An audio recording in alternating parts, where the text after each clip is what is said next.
I'm going to record this. Okay. Yes. So Joseph's comment is that statistically speaking, when people receive stimulus money, they spend it rather than save it. So there's an economics term for this, which is your marginal propensity to consume. It's a number between 0 and 1. The maximum is 1. The minimum is 0. And that is, if somebody were just to hand you some extra money, how much of that would you consume? What percent? And so you can measure this using data and sometimes with, I don't know, interviewing or, surveys. But, economists rarely trust what people say they're going to do. They want to see what people actually do. And in this country, we have a rather high marginal propensity to consume, which means if you do just give people, what was the last round? $1,200 of stimulus? 600. 600 a person, right? So I live in a family of 4, so I actually got $2,400 from the government, which seems a little weird. Like, I don't need it. It should go to people who have to pay their rent. I don't have to pay rent. I'm a homeowner. But anyways, we could debate that too.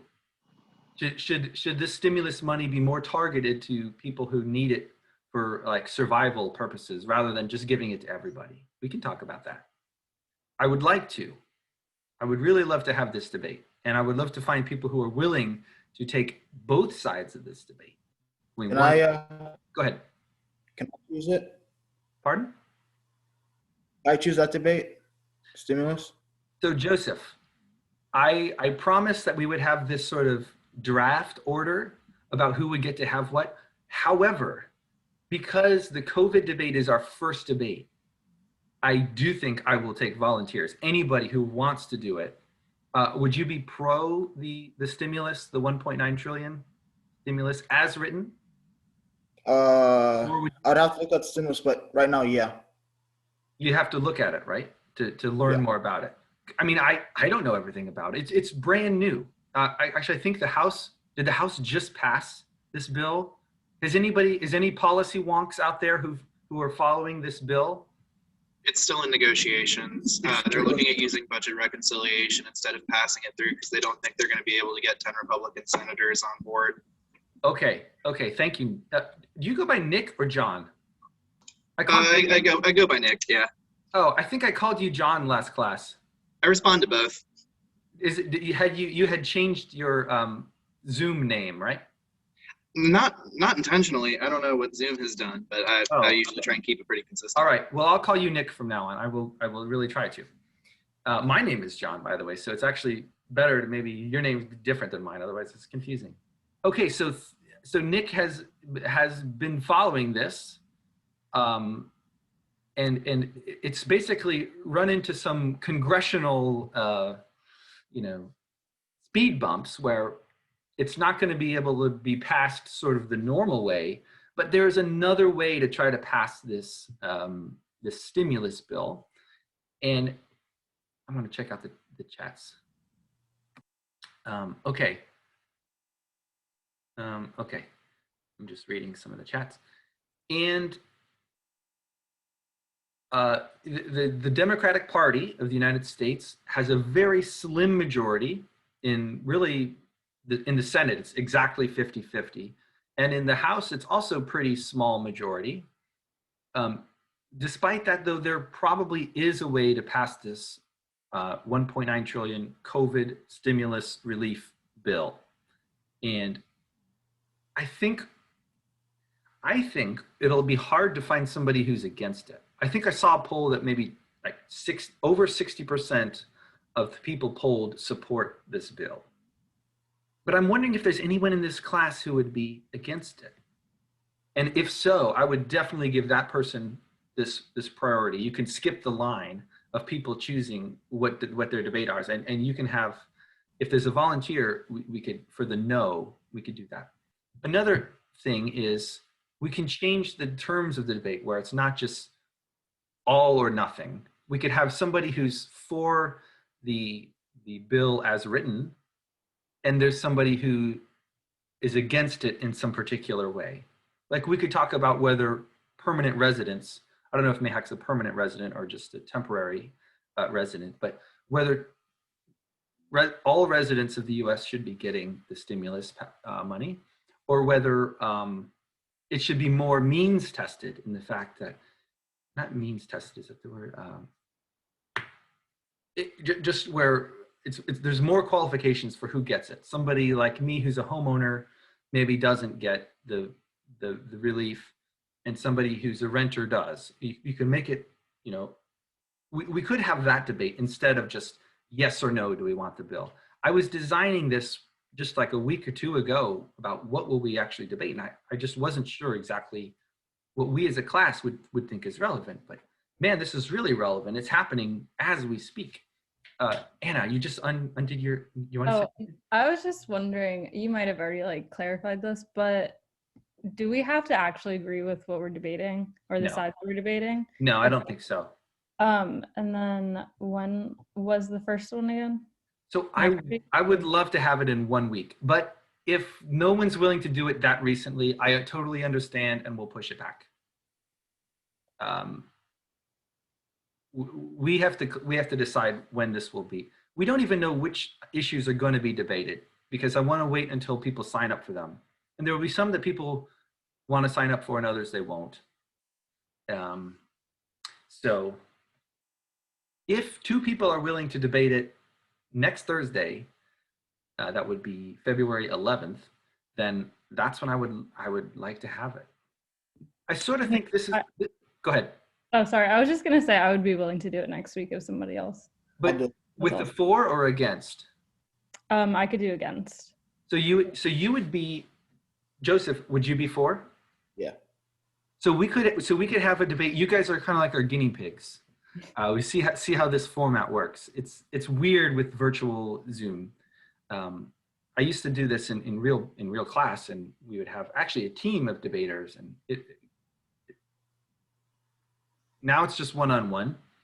But I say, Anna, if you're willing to do this, you can also decide what it is about the stimulus, the COVID relief that you don't like, that you're arguing against. But you should also tell Joseph that, so he knows. So the way this is going to work is you each have a chance to present your case. Then you have a time to, you know, look things over. And then you have time for a rebuttal. I actually want you to do the rebuttal. The rebuttal is good economics thinking because you have to think about the other side. It forces you to think, it forces Joseph to think about, okay, what's Anna gonna say? And I don't want you, Joseph, to say, Joseph is on this side of me, Anna's on that side of me. So I'm just very selfishly pointing this way because that's what makes sense to me. You guys, like, what are you pointing at? Sorry. But I don't want Joseph to say Anna is wrong. She's stupid. Why would she even think of saying these things? That's a bad way to debate. No ad hominem attacks. Rather, you're sort of thinking of a counter argument that maybe sort of goes along with her argument. Anna thinks, okay, let's give an example. I'm fine with giving you some. I want to talk about this. So one of the things you could say, Anna, is that maybe it's too much money. Actually, can I ask you right now, do you think that it's too much or too little by any chance? 1.9 trillion. I don't think it's too much. You don't think it's too much? Okay. No. Like, can I still use that as an argument even if I don't? So yes, I would say the people who do not support this bill, most of them are probably going to say, we can't afford it. It costs too much money. What it's going to do is drive up the national debt. The US federal government has a debt that's like $20 trillion. It's a huge debt right now. What is it actually? I think it's about 20 trillion, isn't it? 21, something like that. Yeah, thanks, 21. If we do this, it's not going to be paid for. You can't pay for a 1.9 trillion stimulus package right now. It doesn't fit in our budget. So that money is going to be borrowed using the US Treasury. What does the Treasury do? They issue bonds that are IOUs to anybody who wants to invest in the federal government can buy these bonds. but the federal government has to pay it back later at some point. And the accumulation of all that debt is what we call US federal national debt. And if it goes up another 2 trillion, we're just putting ourselves in even worse of a position in the future. This is what people are going to argue. Anna, I think, even if you don't personally believe this, I think that maybe should be part of your argument, is to talk about the costs to us in the future of having a larger and larger debt. And actually, I want to spend all of next week talking about that, talking about the debt. Even some of today, if we have time, talk about the debt. After quiz 1, we'll have quiz 1 on Tuesday. Then we'll like full on, we'll be talking about what is the debt? What does it even mean? And what are the consequences of increasing the national debt? So Anna can talk about that. Joseph, you can, I think Joseph, you're gonna wanna argue about why we need it, right? Yeah, and we can cut out some other things if we can't afford it. Like if affording is the problem, then yeah, we can take the money from somewhere else. Oh, you know what? Perfect. This is what my train of thought was. This would be a good rebuttal to Anna, right? So if Anna says, our national debt is at 21 trillion. If we pass this bill, it's going to jump up to 23 trillion or more. And we can't afford that. It causes too much of a burden on our future generations. Joseph's counter argument or rebuttal to that could be, well, we still need to do this because you could talk about other ways of mitigating the debt in the future to avoid a debt crisis in the future. We can avoid a debt crisis by raising taxes on the rich, by lowering our defense spending. You may, do some research and you can think about ways to answer somebody who would criticize this bill based on how much it costs. That's exactly what I want in this debate. If you guys can bring stuff like that into the debate, I promise it'll go well. And unfortunately, I can't expect you to sort of think of all this stuff in real time. Rather, what I would love for you to do is prepare a bunch of stuff for your side of the issue, but also think about what the other side of the issue is likely to say. And then think about some counter arguments that aren't saying, well, it's wrong. It's wrong to think about the debt. Who cares about the debt? That's not a good rebuttal. Rather you should say, okay, the rising debt is an issue, but here are some other ways we can, the word is often used as mitigate, mitigate, mitigate, meaning, yes, it's a problem, but we're going to make it less bad by doing these other things. And therefore, okay. So ideally, that's how the debate should go. Approximately 5 minutes per person. If you go a little bit over, that's fine. Or under, you can go under, but I encourage you to get some material that you can talk about. Let's say 5 to 10 minutes. 10 should really be your max. If you go more than 10 minutes, it'll feel really long, I think. And then there's the time for the rebuttals. And then there's time for the whole audience, the rest of the class, to ask questions and bring up a point, because it could be that they had some ideas that neither of the debaters mentioned. And I think that would be a great time to basically throw all of our ideas in the pot and work them out. And what will I be? I'll be the moderator. I will try to stay as neutral as possible. And sometimes I'll jump in just to clarify.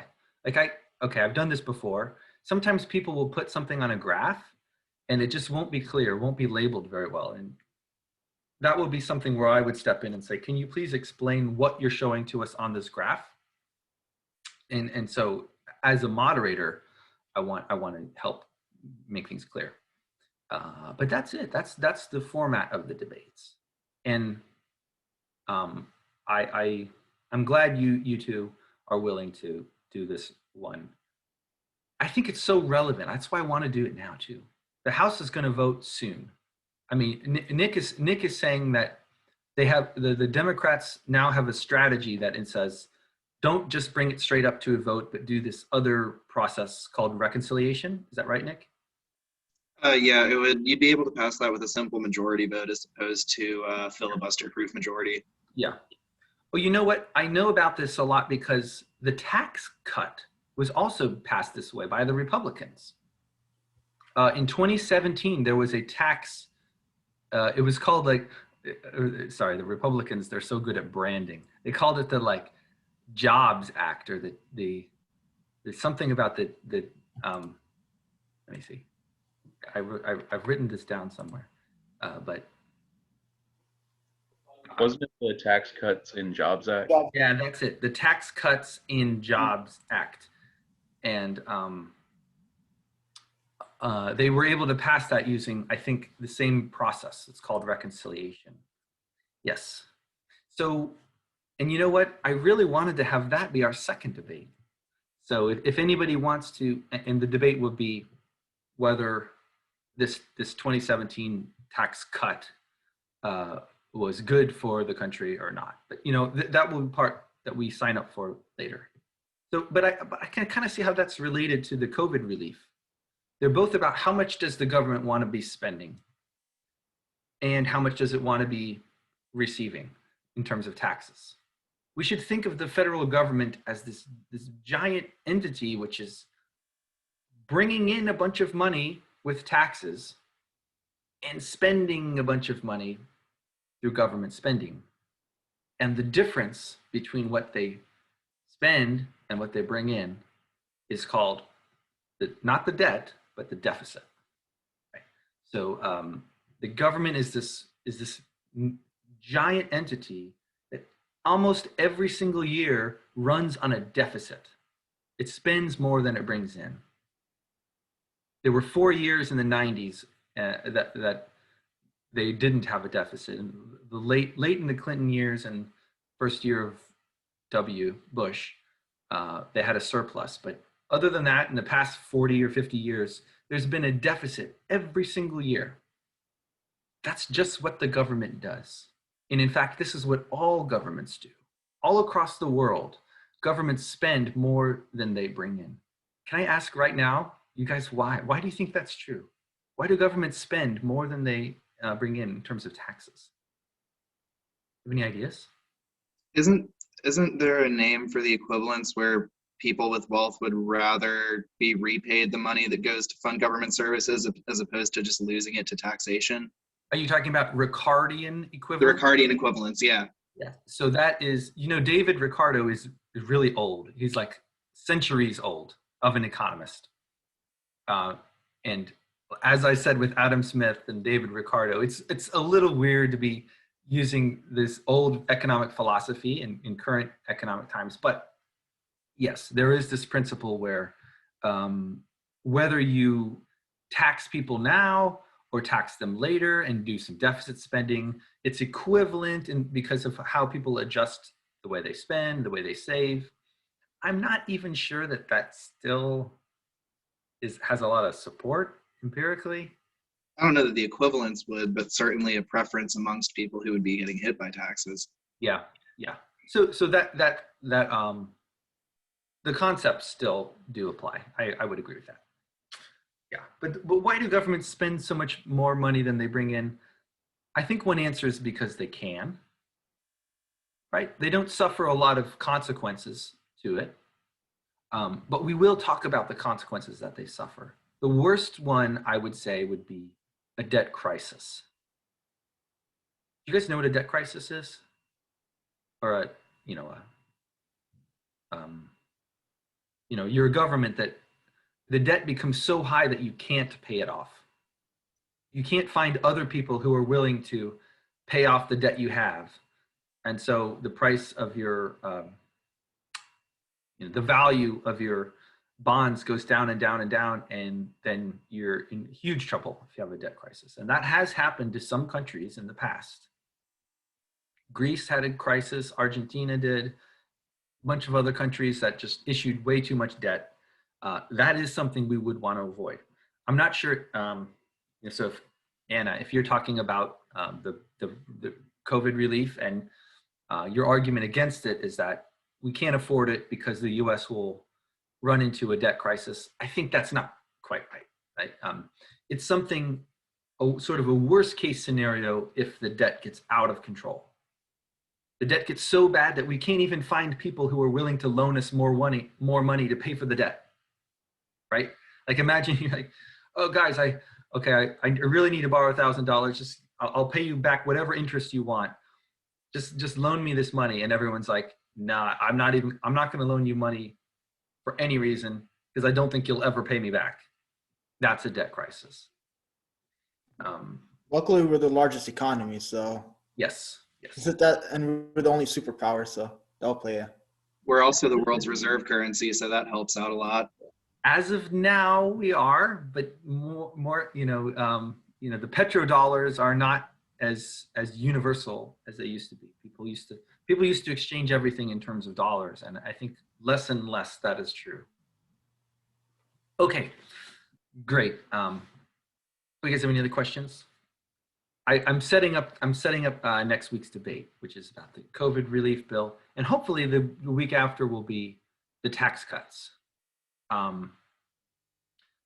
Probably somebody here we can say actually was for the tax cuts, because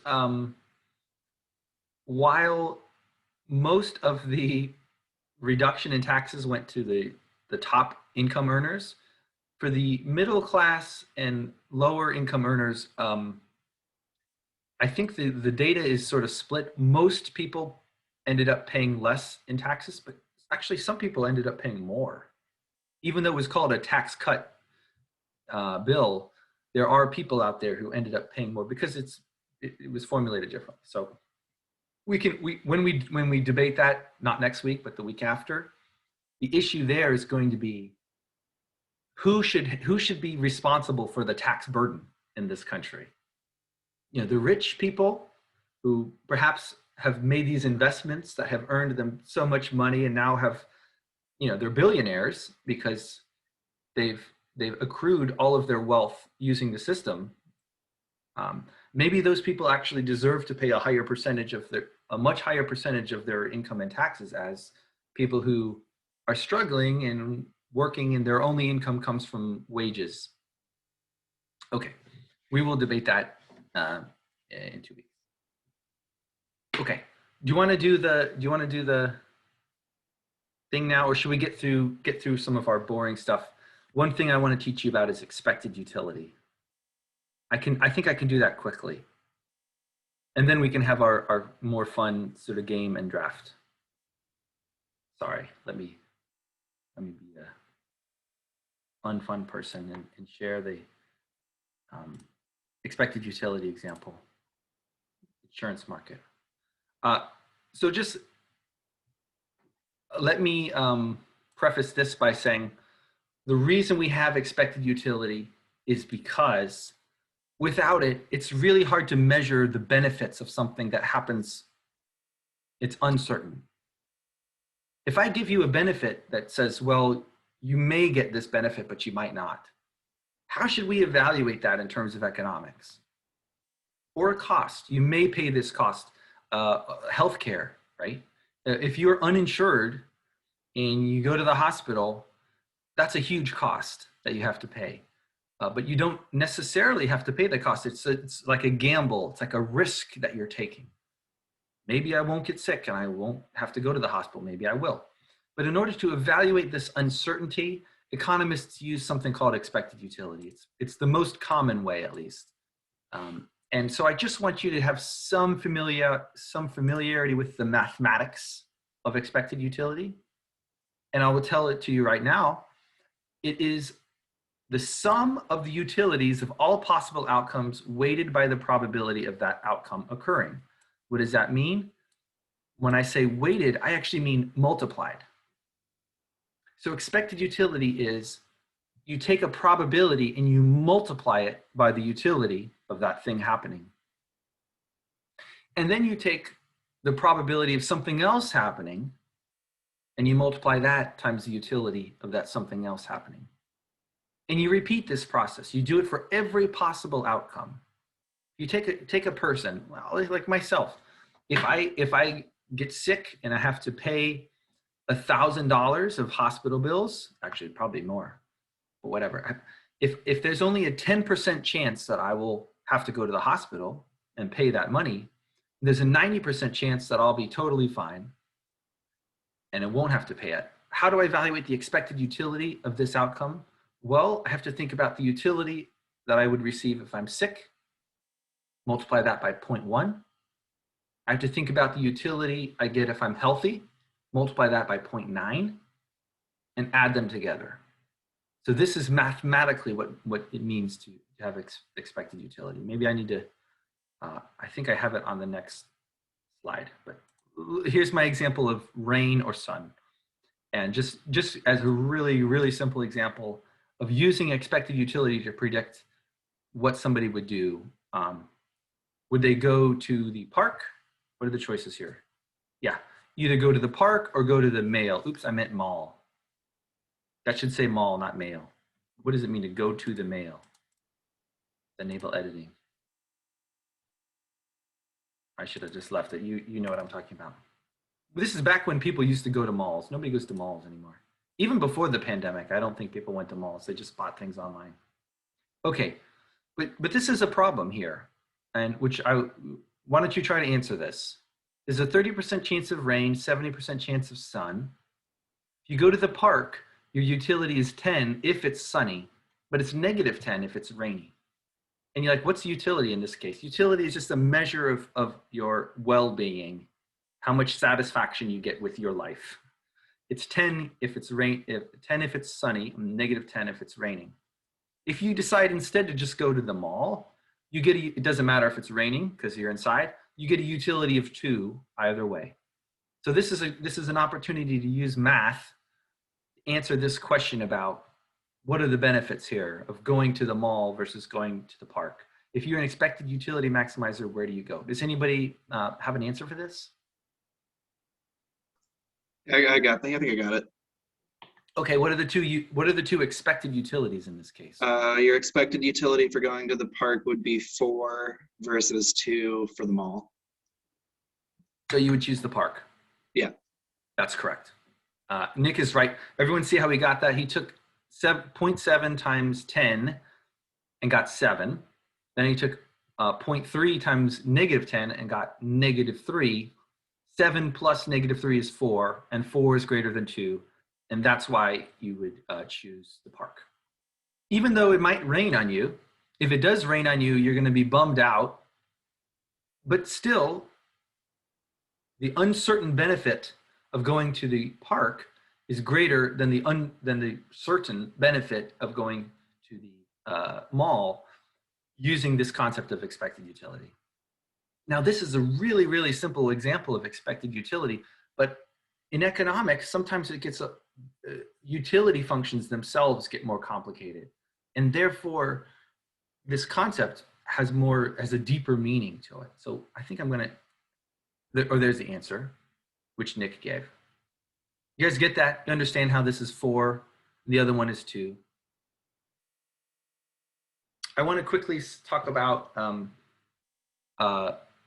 concavity. Concavity is a boring word. Just saying it, you probably think, ugh, concavity, dumb. I'm going to draw it on my whiteboard. Okay, this is what it means to be concave. Ooh, I don't want orange, rather black. Okay, what am I drawing here? I will tell you in just a second. First of all, let me talk to you. I want to talk. Okay, I want to volunteer to have me talk at you. Let me volunteer. I'll volunteer. Who said that? Charlotte? Hi, Charlotte.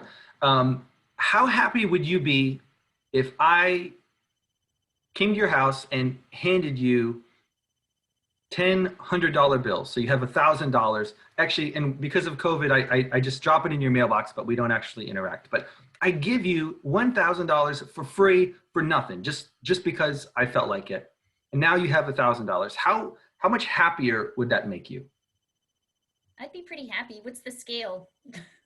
What do you mean this? Oh, you mean what's the utility?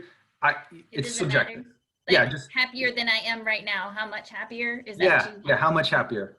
Extremely, Um, like really, really happy, or I'd be, yeah, I'd be pretty happy. I think not extremely, but I'd be pretty happy. yeah. I mean, you could use it for whatever you want. It's like just your money. Okay. Okay. Now I want to change the scenario to say, imagine that Charlotte won the lottery and was like a investor mogul, and like 5 years from now, you actually become a billionaire. Charlotte has $1 billion. That's how rich she becomes. She probably lives in a mansion somewhere else. But now, say in this scenario, I come to her house and I slip $1,000 in her mailbox and walk away so she can get this $1,000. How much happier do you think that would make you, the future billionaire Charlotte, getting that $1,000? Would you even care? Would you even bother walking down to your mailbox to get it out of the mailbox? Probably not. Probably not. What's going on here? Why is $1,000 worth so much to the present Charlotte, but not so much to the billionaire Charlotte? Can someone explain why that is? Because in terms of her total money, the future Charlotte, $1,000 is insignificant. Okay. So if we're always thinking of the value of something in terms of dollars, aren't we missing out something here? If we think $1,000 is just as valuable to anybody, then we're missing out on this fact that the present Charlotte gets more utility, or the word is marginal utility, from that money than a billionaire Charlotte would get from that. I And mean, so you can there's only spend so much. you can so- only spend so much. Perfect. Yeah. Yeah, if you already have $1 billion, getting another 1,000 doesn't actually change what you can or can't afford. Perfect answer. So economists have a way to describe this. Where is my whiteboard? And it's called the diminishing marginal utility of wealth. And what that means is, if I draw on this a concave function, oops, something like this. Oops, it should never go down. It can get pretty, oh, I just wanted to erase a little bit of it. Oh well, just pretend like it never goes down. It just goes up like this. On this axis is utility, U, and on this axis is wealth, W, okay? So let me draw some points. Like right here is present Charlotte. Sorry, Charlotte. I'm assuming that you're not like a billionaire or anything. And way up here is the billionaire Charlotte. And this is the billionaire. I'm going to do billionaire Charlotte. This is the actual Charlotte. And this idea is supposed to be encapsulated in this graph that the current Charlotte has a much higher marginal utility of wealth. That's the slope of this line. I'll make it green. Right. The slope of this line here is like the marginal utility of wealth, and it's sloped high there, and it's oops, undo that. It's pretty much flat here. Okay, so because of this, we can also think of our utility. I think this is true for everybody. It's not just Charlotte that would have a graph like this. It's everybody who cares about being able to afford things and buy things. Once you get enough wealth, it just doesn't improve your utility very much. Okay, this means, at least on big things, we have something called risk aversion. Risk aversion is when I would always prefer to have a certain amount of wealth than to have a uncertain amount of wealth with the same expected value. So because we're talking about, in fact, maybe I could take the average of Charlotte and billionaire Charlotte, not since I have it written here anyway. Here's a line between them. If I said, okay, I'll offer you, there are shows like Deal or No Deal that do this, right? They offer you something in between the big payout and the small payout. But for the purposes of this graph, I'm going to do it here. I'm going to point to these 2 points. Okay, so this is sort of like the average.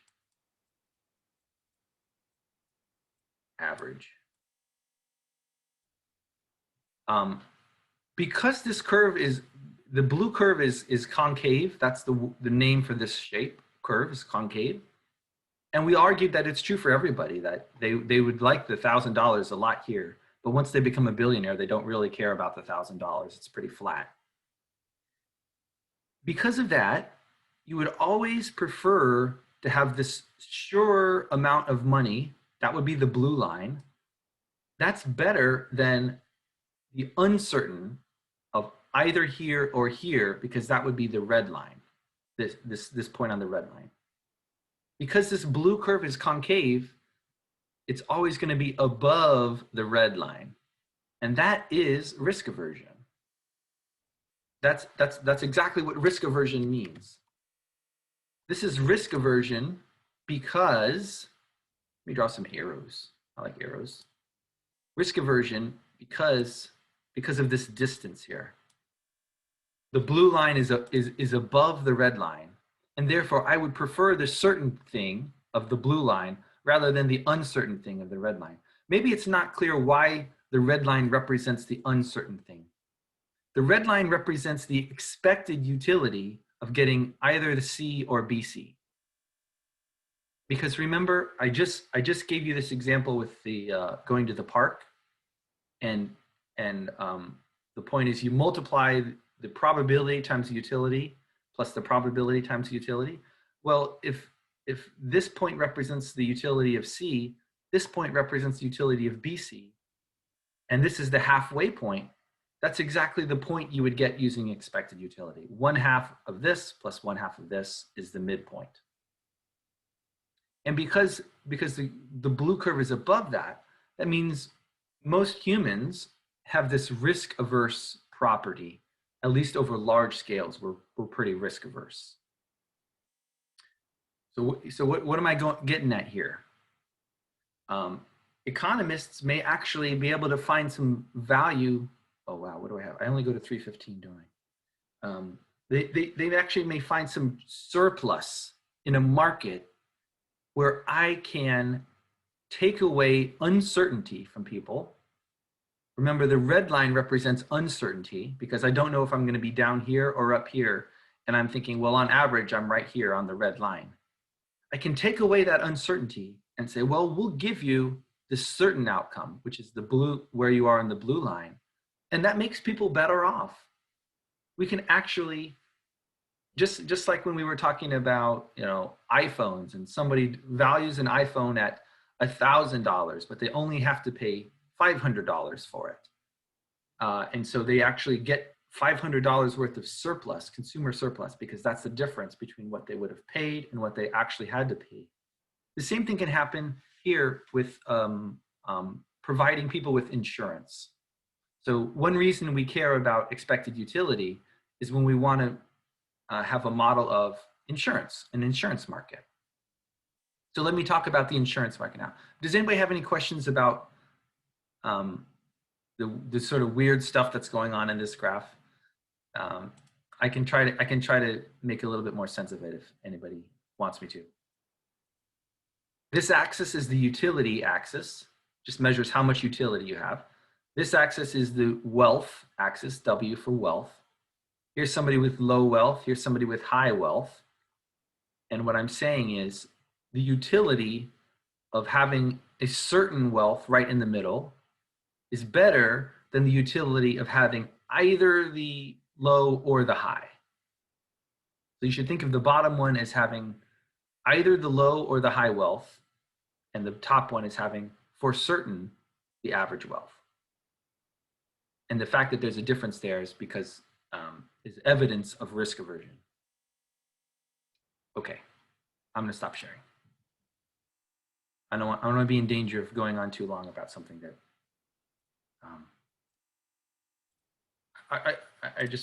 I would like us to be able to calculate expected utility. So here's, oops, giving you the answer.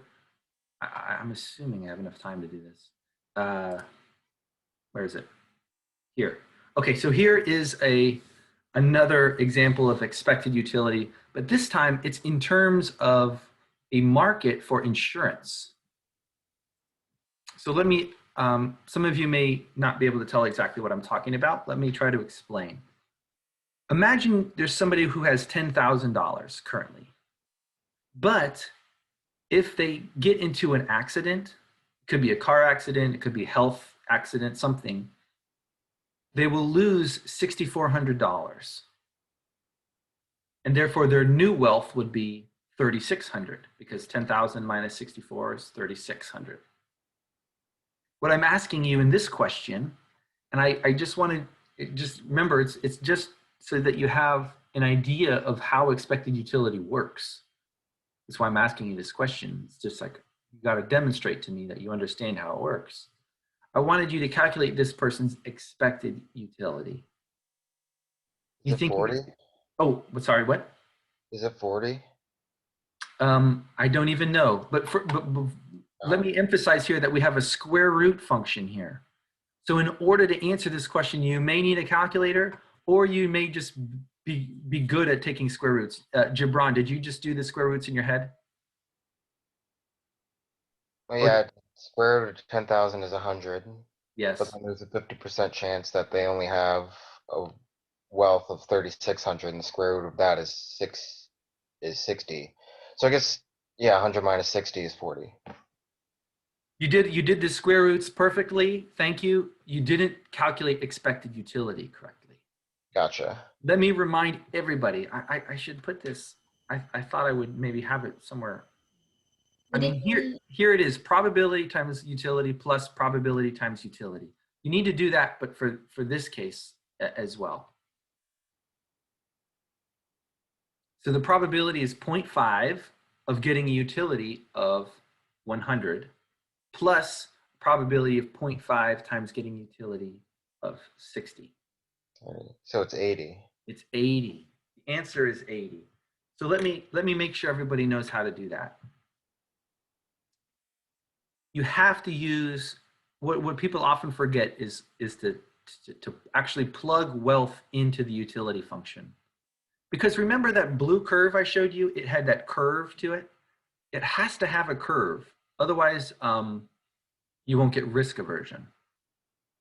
If the blue curve isn't curved, if it's just a straight line, then you won't have risk aversion. So in order to talk about somebody who has risk aversion, I talk about the square root function because that is curved the way I showed you. And so admit, maybe it's worth going to a whiteboard to talk about this. I can go to, how do you go to new, redo, clear? I thought there's a way to just get like a new version of this. Sorry. No, clear. Okay. Draw. Just as a reminder, I want the probability of something happening times the utility of something happening plus the probability of something else happening times the utility of something, that other thing happening. That's, if there's only two things that can happen, this is always the formula.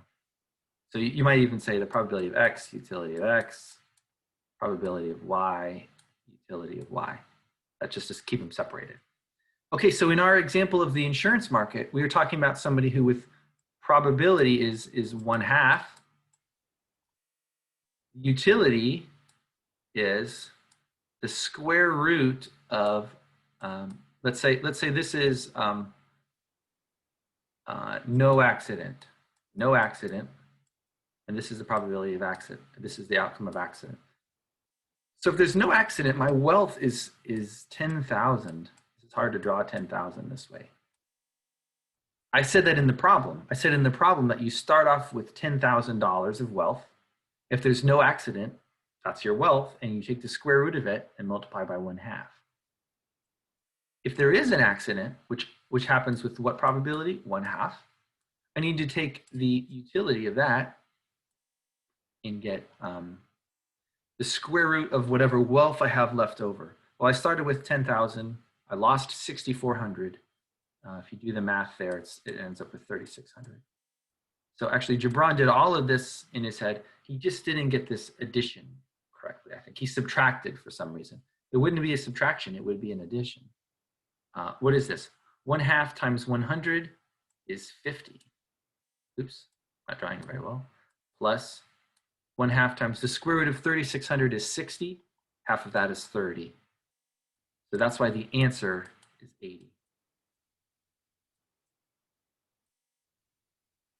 I may have gone a little bit fast or a little bit slow. I'm not sure. It depends on how well you guys can follow me. But do you see why the answer to that question is 80? Yeah, thanks. I'm gonna stop share and maybe I'll share that again.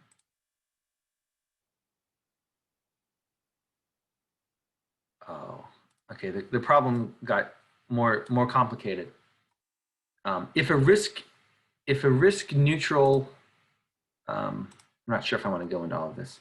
If a risk, well, the answer to that was 80, but if a risk neutral insurance company can offer a policy of full insurance for a premium of 3,000, is it a Pareto improvement? How about 3,500, 4,000? The question is, can we improve the outcome of both the insurance company and the consumer by offering them a premium of $3,000? What is a premium? It means that you have to pay this much wealth, but if there is an accident, you don't lose anything. So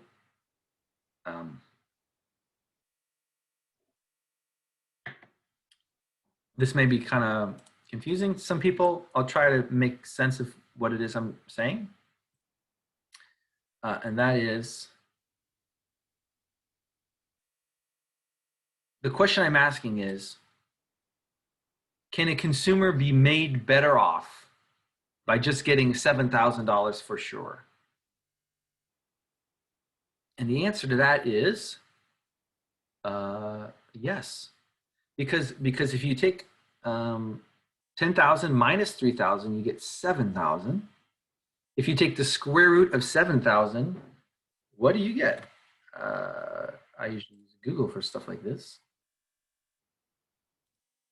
Just type in the square root of 7,000 and it'll tell you. Although now it's slow. It's 83.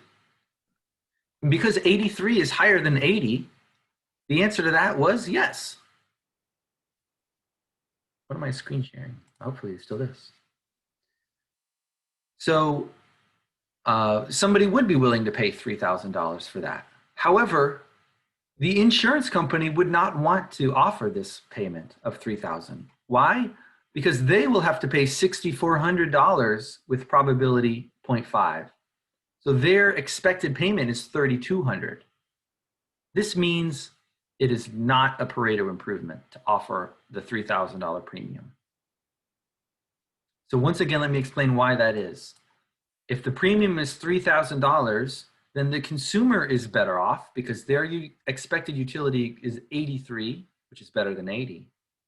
But the firm, the insurance company, is worse off because they have to pay $3,200 on average for a premium of only $3,000, so it's not worth it. The same is true for $4,000. It's not worth it if the premium goes up to $4,000, then the firm says, okay, now it's worth it for us. We'll gladly accept $4,000 premium, but it's not worth it for the consumer because if you take the square root of 6,000, it's less than 80. The answer is that only 3,500 is a Pareto improvement. And I sort of explain it down here also in terms of what's going on here. 3,000 is too low, 4,000 is too high, but 3,500 is a nice sweet spot here where $3,500 premium would mean that the consumer is better off because their expected utility is higher by paying this premium and being insured as opposed to not paying the premium and not being insured. And this is just a mathematical calculation. You can calculate their utility for getting the insurance, and that is whatever the square root of 6,500 is. And you can calculate their expected utility for not getting the insurance, which is 80. And you'll find that their utility is higher by getting the insurance. And then if you, oh, thank you, Nick, 80.62. So just slightly better, slightly better. But also the firm is going to be happy to offer this because they get a premium of 3,500 and they only have to pay with probability 50% this amount, 6,400. So their liability is only 3,200 and they earn 35. So because of expected utility, and if that's how we think of benefits and costs, then we can see how insurance companies and an insurance market can actually generate gains from trade. That's why I wrote here, gains from trade in the insurance market. I just wanted you to know something about that. Do you guys have any questions about expected utility? And this particular example, I kind of think that's the only real example I'll ever ask you about on a quiz or anything. There's no exams in this class, there are only quizzes. So I might have a question like this on a quiz. It's pretty much like this insurance market example right here. And it says, here's a consumer with a certain amount of wealth. Here's a probability that they'll get into an accident and how much they'll lose if there's an accident.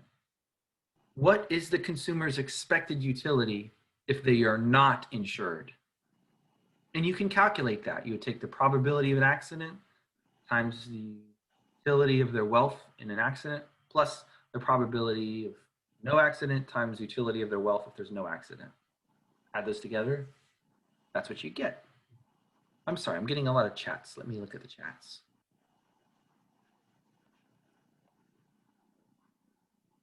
What's the, sorry.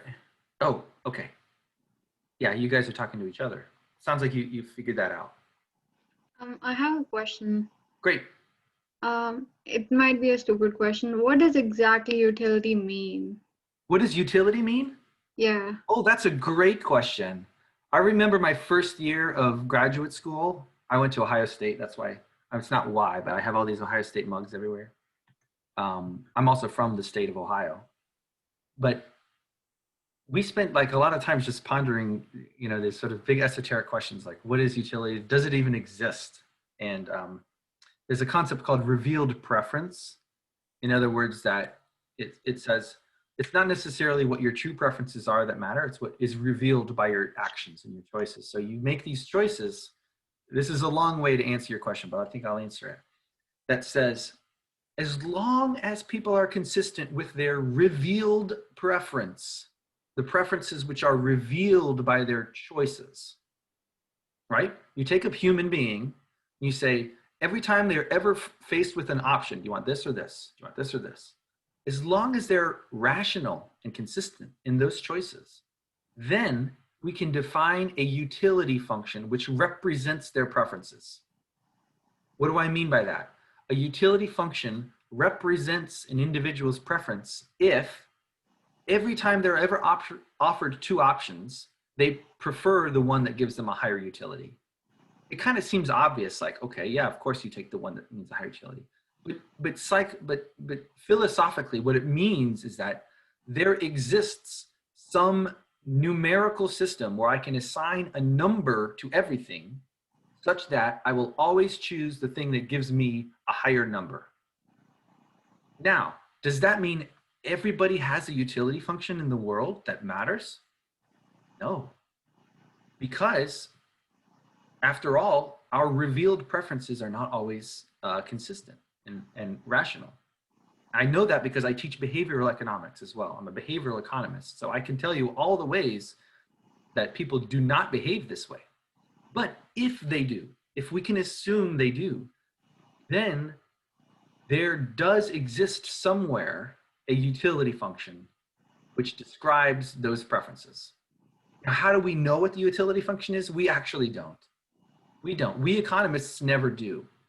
But a lot of times in our theories, we don't say we have to really know what the utility function is. We just have to know how it works, like how much risk aversion it has, or how much, what the trade-offs are. You know what elasticity is. The elasticity of substitution between goods.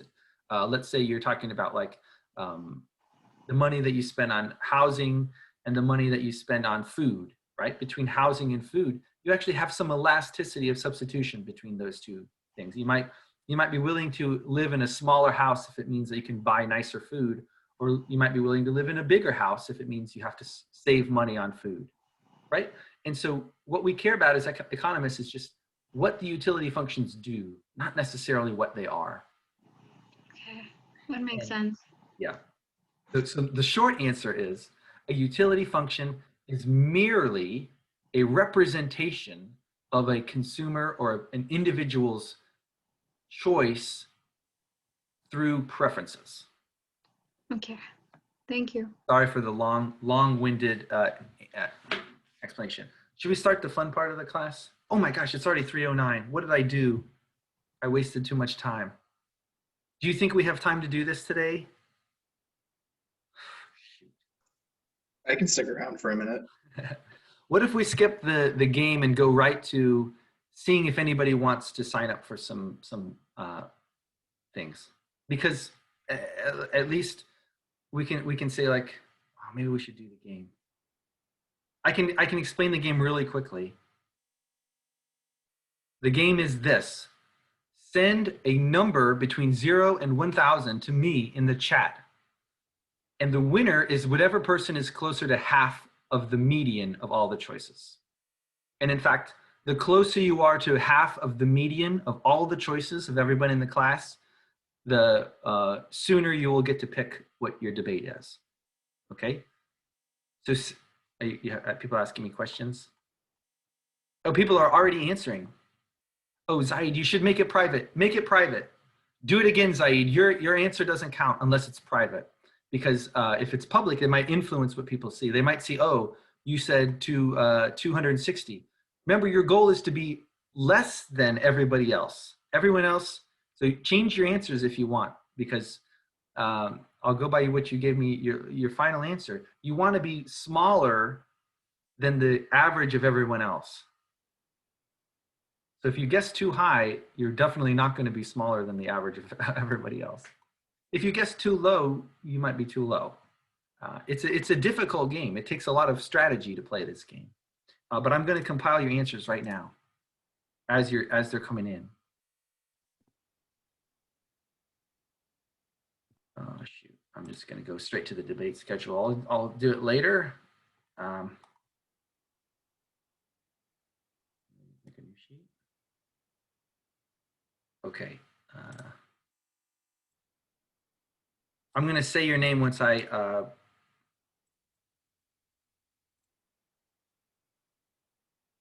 Has anybody ever played this game before?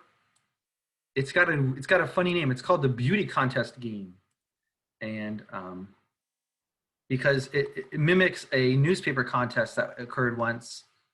Okay, I'm gonna go Tony.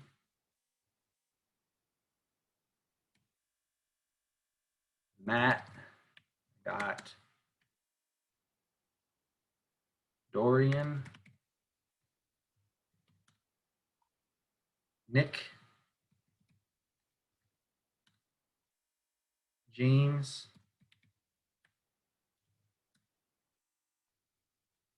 Jack. Remember, your goal is to be 1/2 of the median of everybody else's. Zaid. See, we'll see who gets the closest to this.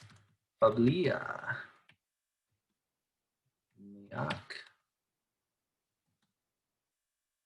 James again. Are you changing your previous one? Okay, I'll go with your second one, James. Philip. Yeah, the second one. I'll go with your second one. I'll be done soon compiling these answers. Jacob got Charlotte. Oh, Charlotte's changing. You know what, Charlotte? That's okay. I will allow you to change because you answered very quickly and you perhaps didn't fully consider all of the strategy that was involved. Peter. Oops, I should have said that out loud. Gibran. I can't keep letting everybody always change because you'll just get lower and lower, and then It'll never end. Hala. A lot of people playing. You guys are paying attention when it comes to participating. Samuel. I'm surprised how many people are submitting guesses in this beauty contest game. I said 1,000, Christina. Camila. Okay, I think I got everybody. If I didn't say your name, that means I don't have your answer, but I think I have everybody's.